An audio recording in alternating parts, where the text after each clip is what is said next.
Hello. Welcome. Thanks. Hello, everyone. I would like to introduce Chamberlynn, a.k.a. Two Chames, a.k.a. What else do we call you around here? James. Just Chames? Is that it? Any other nicknames that you want to divulge? Anything you can divulge that wouldn't get you in trouble? How about that? So I always won the Fwagnum Award at camp, which is the Fired Up and Going Nuts Every Minute Award. So my nickname at summer camp was Fwagnum. I haven't given you guys that piece of information yet. I would much rather. That sounds like a character from Lord of the Rings. Fwagnum. Which is my favorite trilogy ever. So I'm totally on board. Yes, I knew we got a new nickname. Oh my gosh. Well, anyway, you guys, the reason I had Chamberlynn on, she's a baller. We love her, but she is our new executive assistant. And so I don't know how I got this far along without one. Actually I did have one, and we'll back into the story. You have Suzanne. Well, exactly, right? So there's like an evolution of the business. Suzanne was essentially you at one point, and now she's the COO. And so I think we'll talk about what an executive assistant does, why everyone should have one, maybe the differences between what people think an executive assistant is and what they really do, because there is a different type of assistant that isn't you, right? And there's a whole range of us. There's a whole range of us. We're like a whole tribe, but I'm at the top. Two James wants you to know she is at the top of the heap. So let's just start high level. What in your mind, what does an executive assistant do? An executive assistant is the person that tethers the CEO, which is generally an entrepreneur or a really brilliant mastermind, to the earth. We remind you of real timelines, of real budgets. You are the person as the CEO or director that puts everything into play. You're the one that says, this is what we're going to do, and I'm the one that says, this is how we're going to do it. You also have the rapport with the CEO. So if the ship is turning in a new direction and some people are resistant to change, you're the cheerleader that helps keep everything moving along, and you're the shoulder for people to lean on, and you take in that information they may not be comfortable expressing to the CEO. You distill it and then let the leader know this is the overall feeling of the company. So you're a really important sneak attack also, just to help keep everybody in check, in line, and make sure that everybody is working for the greater good of the company. Hired. Thanks. Done. Yes. I hope you guys heard that, because every single entrepreneur, certainly the innovator side of the entrepreneur, you have like a squirrel brain, right? And implementation is where the rubber meets the road. And if you can't do it, you need to find someone that can do it 100%. So the way I heard it described, which is very similar to what you just said, is like, as an executive assistant, you either have one or you are one, right? And most people, certainly in the entrepreneurial seat, would be terrible at your role. They would be horrible. And so, yeah, 100%. And so like, if you are one, you not only do you have zero bandwidth, but you actually suck at that job. So you really don't have one. You kind of have a half-baked one, which is yourself, right? Absolutely. And going to the squirrel brain aspect of it, you need help remembering where you buried your nuts. I mean, and that's what we do. Right. We say, oh, that's here, that's there, this is done. And so it really helps that squirrel brain do what it's great at, and it's hunting down those things, and you don't have to remember where you buried those great things because they've been archived and recorded for you and taken care of. God, it sounds better every minute. Do you ever see Step Brothers when he's meeting with his therapist, and she's like, so your parents got divorced when you were 15? He's like, yeah. She's like, that must have been hard. He's like, yeah, it was. And she's like, how did that make you feel? And he's like, I love you. She's like, that is in no way appropriate and misguided feelings. He's like, no, I fucking love you. That's how I feel about you. When I hear Chamberlynn talk about her job, I'm like, I love you. She's like, no, you don't. I just do things that you find important. I'm like, no, I freaking love you. It's the same way here. You get really excited when I do things that are just in line with Alloy. I'm like, this is my job. I'm glad you love it, but I know. It's just my job. I do. I get those little birds that are like around my head. I'm like, oh my God. Because it's so much bandwidth. It's so relieving, right? And so, I've always had an executive assistant, just to retrace our history. So when I originally started the licensing company, I needed an EA. I didn't know what it was. I didn't have it termed correctly. But it was basically Suzanne who then evolved into our chief operating officer. And that you have that same skill set where It's like, okay, taking my ideas, there's a book called Rocket Fuel where you've got the innovator and then you've got the implementer. And the implementer is really the main, like if you don't have them, like nothing happens, right? And she was that person. So she was basically sitting in the seat of executive assistant. But as things evolved, like she needed to replace herself, right? Which is kind of what she's done in so many ways. And so I see it. The similarities between you two are like uncanny, which is amazing. It's like having a double like MVP on the team, right? I know, right? But at one point in time, we had what we would now term as an administrative assistant, right? So I don't know if you're familiar with the differences in the two. Can you speak to that a little bit? I certainly can, but I want to hear your take on it. So I've never been labeled as an administrative assistant. I have actually had my own administrative assistant as an EA. And generally what happens is your executive assistant is less of an assistant and more of a leader assist. So we're helping take big ideas. We're helping take big plans.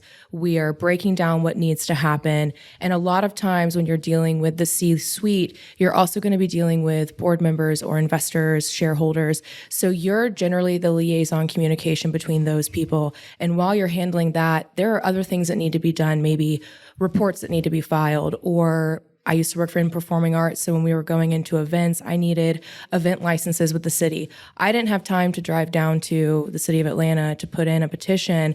Someone else needed to do that while I was talking to board members and fundraising, right? So an executive assistant, while they do have the ability to do all of those things, sometimes don't have the bandwidth because of what's been put on them by the leadership. And so administrative assistants are really, really good at the small, finite details. They are truly the back-end operators that get things done, and they tend to not have as much of a front-end presence as an executive assistant would have. And that's been my experience with it. But I know there's other administrative assistants that have been labeled improperly, and they are out there crushing it, doing all the things.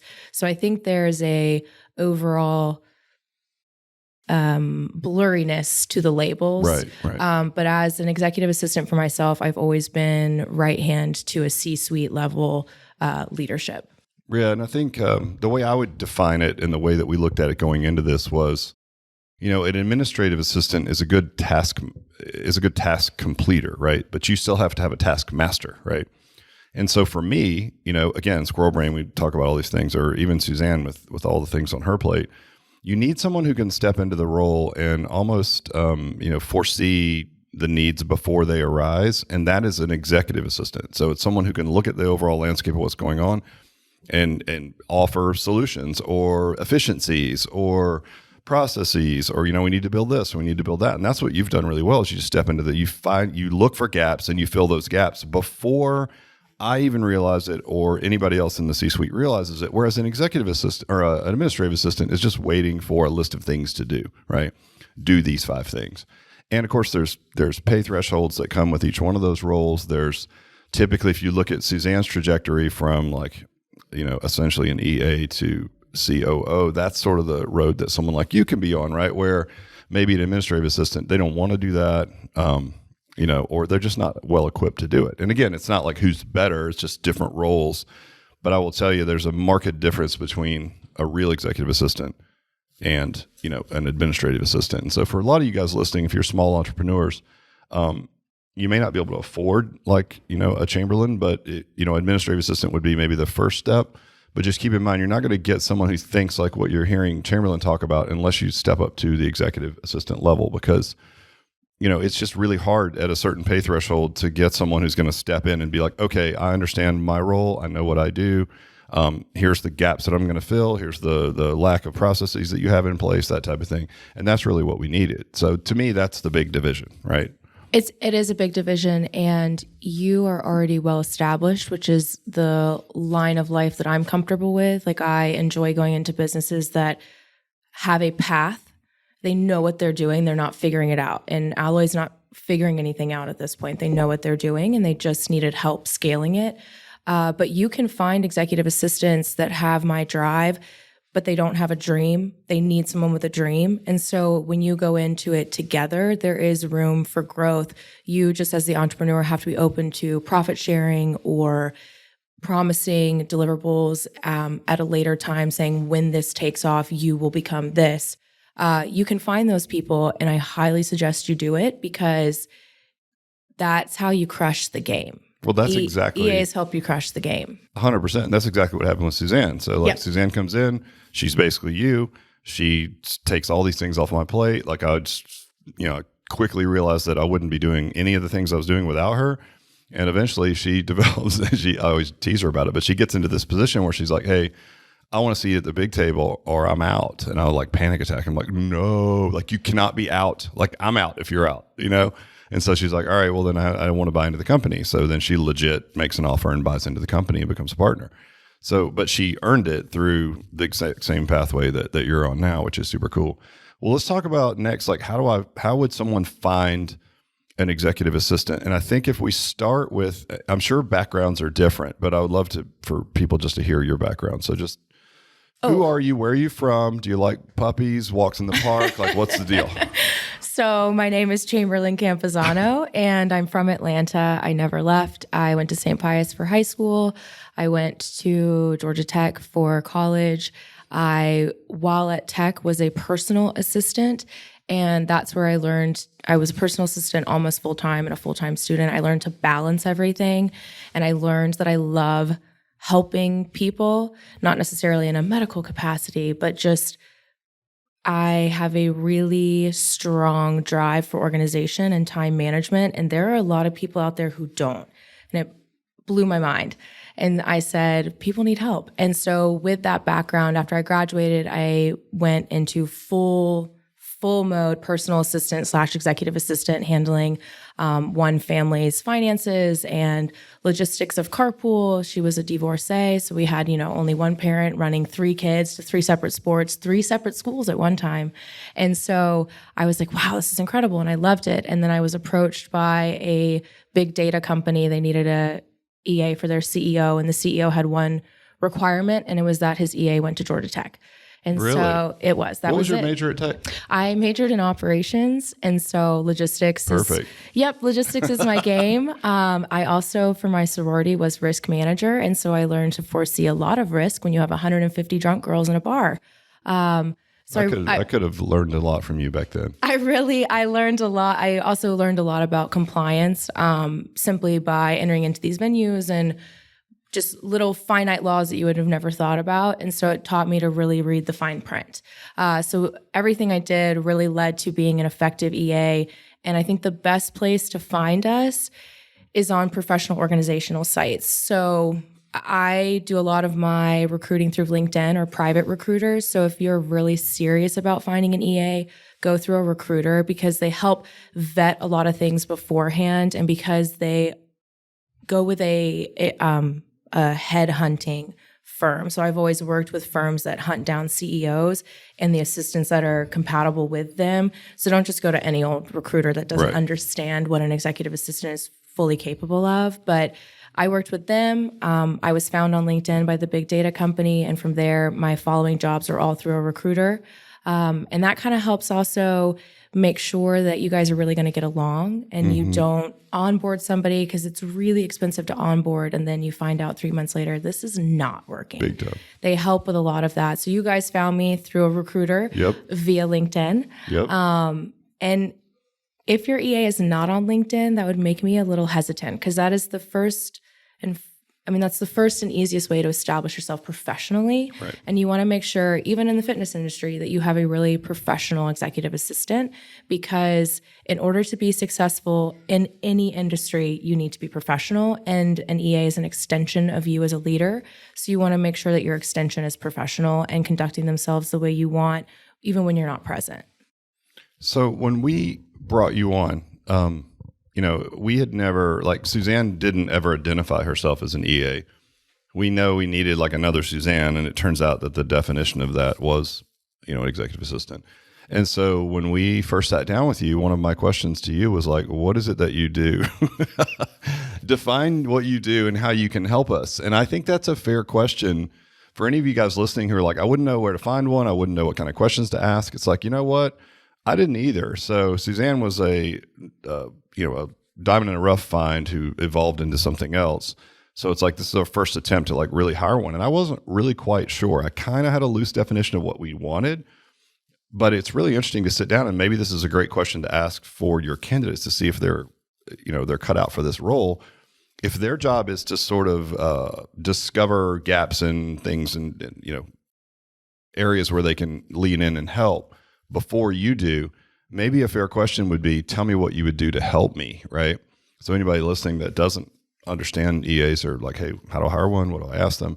That's a fair question. Like, sit down and say, I know I need you. I don't know exactly what it is that you do. Tell me what we could do to help me. And there should be some basic understanding. Like, they should have done a little bit of homework about your company. They should be like, here's the things I can do for you, right? This is what I will do to make your life better and easier and help you grow this company. And if they don't have those answers, again, it's kind of like you if they're not on LinkedIn. Yeah, was that a no? If they don't have the ability to foresee how I can help a leader, even with a blanket information of, I need a list from you, and once I see that list, I'll be able to optimize the order of things that we should do. I'll be able to lay out your calendar efficiently. I'll make sure that you have family time. Those are, if they can't just readily say that, you're looking more at someone who's going to be hey, I need you to complete this form, use my name, use our address. And while that's helpful, that's not what you need as an entrepreneur. No. Well, that's an the admin. Administrative assistant, right? And where you have to things like get blurry. basically spell it all out, right? Where I want someone who's like, no, that's a terrible way to do it. Let me work on it. I'm going to come up with a new process. Or like, again, identifying a gap that I didn't even see, right? And that's kind of what you've been able to do so far. So yeah, if you don't know what one is, look for them, advertise it as such, and in the interview, ask them what they'll do for you, and they'll tell you. And if they don't know what they can do for you, it's probably not a good fit, right? All right, so for you, our team, like I don't know if you remember this, but during the interview, I asked you if you were tough, right? Oh, did I say yes? Because I am. Well, yeah, you are really tough. And like, I've learned that since, like, because I mean, it's at the end of the day, like we have a really good time. And my favorite thing about you is that you're crazy in the best of ways. And I love it. It's like so much fun, right? Because like one of our core values is like fun or humor with a little crazy. And like, that is basically Chamberlynn is humor with a little crazy 100%, which I absolutely love. Right. And so, when we first brought you on, it was a little bit of like, do you fit the culture? And I asked you if you were tough, and you said your dad was in the Marine Corps. And then I learned that you coached lacrosse. And I think that's really important because on a team that you're like, we have a great time and we want a great culture. But at the end of the day, there are metrics that are happening within the business that need to be met, whether it's sales, retention, training, grand openings, all the things, right, that happen in a franchise. And you want someone who is competitive in a way that they want to win, right, whatever that means. And so the touchy-feely stuff, we lack that a bit. Now, I think that we still treat everybody great. As you know, we give you a long leash. It's like, here's what we need done. Go do it. And we expect you to do it. And you've already commented on how we do that well. And I really, appreciate that. That means that you've earned that as well, right? The ability to do that. But what can you say, about that? Like, you have this competitive background, right? You grew up in a pretty tough household. Your dad was pretty like squared away dude, it sounds like, right? But I think it makes someone emotionally resilient because, in a small team of an entrepreneurial company, you have to be somewhat entrepreneurial in spirit, even if it's not your money on the line or whatever. But you have to like tolerate the frenetic pace and the hustle of a small entrepreneurial team, right? You're not going to get buried in a back office in a company with 900 employees where you're in cubicle 405, right? It's like, that's not going to be the case for a lot of these folks, for someone like you. So what do you think? I mean, does your competitive background help? Does the fact that you came here with emotional resilience and toughness, does that help? Like, can you speak to that at all? Emotionally resilience. We never feel emotionally attacked here. So right. Yeah. So by the way, I without naming names, I remember speaking to Chamberlynn. This didn't come up in the interview, which is another red flag if someone like flames their company. Didn't do that.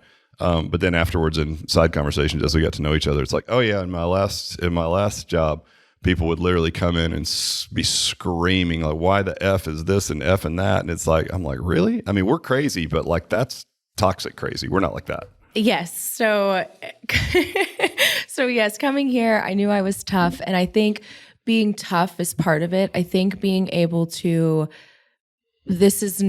recognizing that this is not your dream, that it's someone else's dream. So they might say something like, no, I don't like that. And you just have to say, okay, like, this is not my vision. And I personally am not a huge visionary when it comes to a job per se. Like, I'm a visionary in my home. I love nesting. I'm a visionary in my marriage. I have a timeline for when I knew my timeline for my engagement, my wedding, when we want to have kids. That's where I'm a visionary. When it comes to a career. By the way, you've got that planned out like to the minute, which cracks me up. Mm-hmm. When it comes to a career, I needed a you. And I want to make you better. And so being tough is part of it. Because if you say, no, I don't like that, I can't sit here and be like, oh my God, he's judging my work. He doesn't like me. It's not true at all. He doesn't like one idea that you brought up because perhaps what he sees right here, he knows 5 years from now, ooh, the ripple effect of this one thing here could be bad because I have this vision going this way. And 9 times out of 10, your ideas are accepted. So you just have to be tough that like that one little thing isn't the way they want it to go, which is fine. And then also vice versa, having the leader look at you and say, okay, I see what you're saying. I see this ripple effect. You're right. 5 years from now, this wouldn't be good. So a lot of that is building a rapport and trust between you two. And so you've got to be tough to get to that point of trust. But another thing is you have to be self-motivated. You have to believe in what's happening and you have to be motivated to help it. You have to be motivated to keep your personal life in line, and you have to be motivated to show up and be there.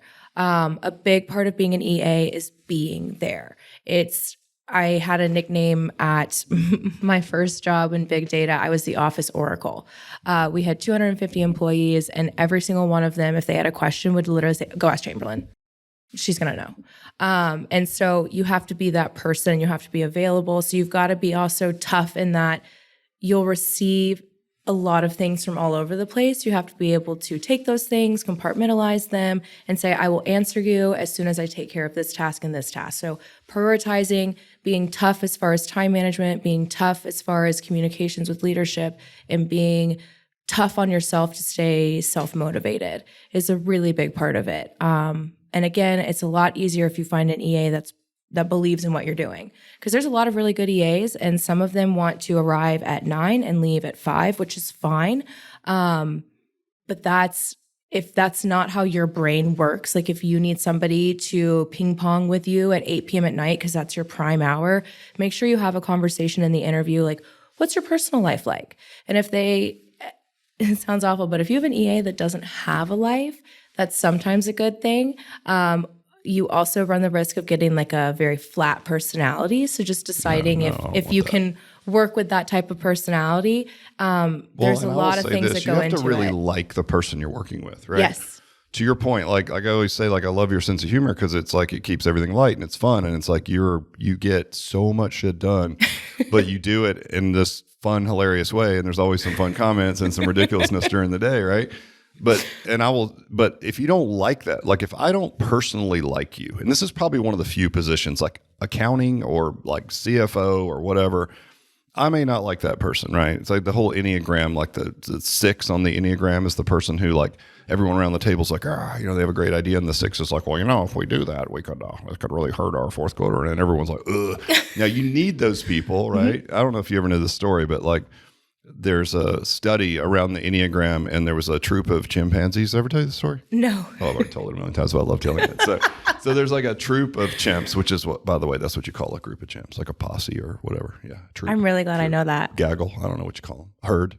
I think it's a troop, though. Okay. It's a bunch of chimps. It's not a gaggle. I know that. Yeah, no, that's geese, right? Mm-hmm. Okay. And women. Is it? Mm-hmm. Is that like a sorority thing? A gaggle of girls. Oh, interesting. See, if I would have known you in college, my game would have been so much better. I had no game. I would have been like, all right, what's the inside track here? So anyway, the 6 is the person on your team that if they're healthy can be really good for you because they'll keep some guardrails up, keep your whole team from being like party, going crazy and spinning themselves out of house and home or taking on too many projects or doing crazy ideas. So in this study, to speak to this, they studied a troop of chimpanzees, and there was like a subset of the chimps in the group that always were alarming everyone for no reason, like in the trees, like, and all the other chimps were just like, like they hate these guys, right? So they observe them for a while till they can identify like the nervous, anxious chimps, the ones that are always, screaming about every little thing. And they remove them from the troop. And so, great. Now just the party chimp. Yeah, what? Party. So just the party chimps are left now, right? 1 year later, all the chimps are dead. Because there's literally no one in the trees being like, yo, Jaguar, hello, right? This is such a sad story. No, it's good. It happens. But so the thing is about those sort of grumpy people on the team is you do need them because they will keep the guard as long as they're healthy. I mean, they can't be like negative Nellies, right? But if they're the ones like, well, we could do that, but here's the thing. And you're, as an entrepreneur with all these harebrained ideas, you're like, oh, you hate that person. You want everyone to get stoked about everything you do. So I think, as an EA, you have to really like that person. I think they have to be a blend of like, like they like your ideas, but also be like, dude, like you need a little bit of that, like watch out, 100%. 6 Enneagram in that personality. And I think when I went back to competitiveness, it comes down to confidence as well. So you're very confident in your competency at your role. And so because of that, you will make decisions on behalf of myself, Suzanne, and the organization without asking us. And that's a big deal. That to me is probably the most important thing is like you learn about us, our core values, what we're trying to accomplish. Then you look at a project, whether it's software or adding someone to the team, whatever that may be. And you already know the decision based on those lenses. And that takes a higher level of thinking. But it also takes a certain level of like mental fortitude, and intestinal fortitude to be able to make a decision on behalf of essentially someone who's your boss, in archaic terms, but someone that's on your team, and do it with confidence, knowing that like, hey, this is where we need to go, right? And someone that's an executive assistant administrative assistant that I've seen, typically like a little bit lower confidence level. They don't want to make those important decisions, which means that you're just back to square one. You might get tasks done, but you're answering a million questions around every function. Like if I'm like, hey, Chamberlynn, we need to do this.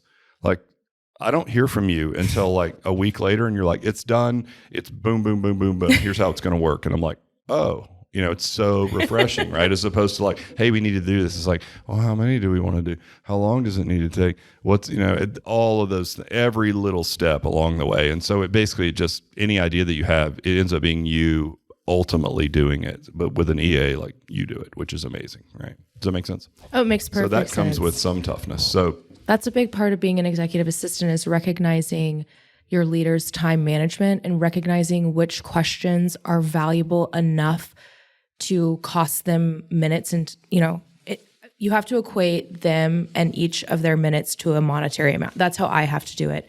And so I would have to say to myself, okay, is this worth, let's say $15 because I'm going to take 5 minutes of Rick's time. Like, is that worth it? And it's like, yes, this is worth it to pursue that. And so it's really knowing which questions are valuable enough to escalate and which questions you do have to own. You have to own them.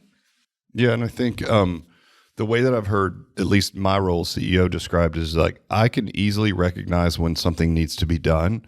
I'm just not the one to do it. Mm-hmm. Right. And I think I'm good at that. I can be like, oh, we got a gap here. Like we need to fix this. How to fix it, not always really clear to me. But if I turn to someone like you and say, hey, we need to do blank, you're like on it. And then it just gets done magically somehow, right? I don't know how. It's magic. It's somehow magic. Yeah, you're also a magician. So what's next for you? I mean, obviously, like we love you. It's been a great start. You've been here, 3 months? It's been like life-changing for me already. So long term, like where do you see yourself in 5 years? It better be with Alloy, but if it's not, that's fine. But Oh no, I really hope it is. If it's 5 years, it'll be at Alloy. We haven't even, so we're having this, like, this is a revealing, like right here. This is almost like revealing a baby sex right here on the podcast. So like, where do you want to be in 5 years? There could be a baby in 5 years. We're toying with 4 to 5 years. 4.5 years? You're very planned. We are very planned. You know how that works, right? Like, how you get pregnant. I have to sacrifice my body. I've got to give up sushi. Yeah, the dogs can't sleep in the bed. There's a lot going on here. Oh, no. I'll have a night nanny and my dogs will sleep with me. The baby will sleep with the night nanny. Like, we've got all that worked out. I need to sleep. Right. Oh, I need to sleep. Right. Mama needs her sleep. 100%. In 5 years, I definitely hope to still be here. Well, Suzanne wants to retire, so you can be in her. I was going to say, be a COO if you want. I can see myself moving into a role similar to Suzanne's, where because she's really right now your right hand. Well, she's her own thing now. I mean, really, it's like she is wild. Like, I don't know how else to describe it. When we went through our week of training, everything she was doing, I was like, how is one human being doing all this? She goes, I'm not. Right. So I was so happy to give her help, but I would love to move into that role with her because we've figured out what we're doing. And over the next 5 years, I think we'll be able to perfect the implementation of opening the studios and going through training. And so I would love to just keep that ship running in the same direction. And in 5 years, I think we'll just be making minor improvements along the way. What we have coming up in the pipeline now over the next year and a half is really going to be, I think, revolutionary for our CRM and for our learning management. And so once we get those things done, I'm going to be here continuing our operation, continuing helping us to grow, drinking the Alloy Kool-Aid for sure. And so that's important because when Chamberlynn started here, she is also a fitness enthusiast, which I do think helps. I mean, listen, if you're selling widgets, then I don't know how many people are passionate about widgets, but fitness is fun. And so widgets improve your life. Well, they do. They probably do. But like fitness definitely does. So it's easy to put your arms around it and understand it. And I think it does help that you love what we do, like what our end product is, right? Absolutely. I used to work in opera. And when they hired me, I told them Can you sing, by the way? Did we talk about this? Oh, no, I cannot sing. Oh, you can't? Oh, no. I was going to have you do a little something. No? Okay. I cannot sing. I cannot dance. I do nothing in performing arts. That's why I played sports. And that's why I majored in math. So I got there, and again, this was another CEO situation where he said, I need an executive assistant that's incredibly smart. I don't care if she's worked in opera.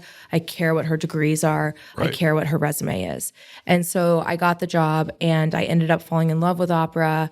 It is my favorite form of live art. It is stunning. It is actually kind of what we do here, and we offer the absolute best workout for anybody. I mean, any body type out there can do our workout and it will make you stronger. It will not injure you. This is the best product available in the market. And opera, in the same way, is the most difficult form of performance for the human body because it's unamplified. There's no microphones. Opera houses have to be built a certain way so that you can hear a person singing. And so I love any industry that forces the human body to be its best. Oh, very cool. Cool. I fell in love with opera, did not fall in love with the nonprofit world. Right. So the business side of it was not fulfilling my need, but the art side was. And so believing in the product at its core competency is really important. So if you're an entrepreneur in an industry that is making widgets, find somebody that's passionate about algorithms and technology, and they will help you make your widgets the best widgets available. And so you guys found somebody that's passionate about the human body, and what we do here makes the human body better, but I still get to work on the business side of it, which is my favorite thing, because I was originally in the transportation industry for a hot minute, and it wasn't for me. So I thought, I'll become a trainer because I love it. And training is great. You have to get up early, and that's not always my favorite thing. And so finding a fitness industry that needed an EA was incredible for me. So it's really taking the time to find that person, using the right recruiting firm, and just making sure that there's a really good alignment between what you truly ultimately want, which is making better widgets, making better bodies, expanding a brand. Make sure that that person is on board with that core value. That's awesome. I should just let Chamberlynn do the podcast, I think. Much better than I am at this. Like Matt and I are literally like Beavis and Butthead. I have you on here. I'm like, wow. Okay. I really wanted us to open with a dad joke. Well, let me see. I don't think I have one. I don't have one on deck. But no. But it's cool that you laid out like there's a saying that says like, never blame people for the road you're on, right? So like the way that you're going, because it's your own asphalt. Boom! I got you. Yes, I got you. Oh no! I was totally leaning into. Yes. I feel like I'm part of the team.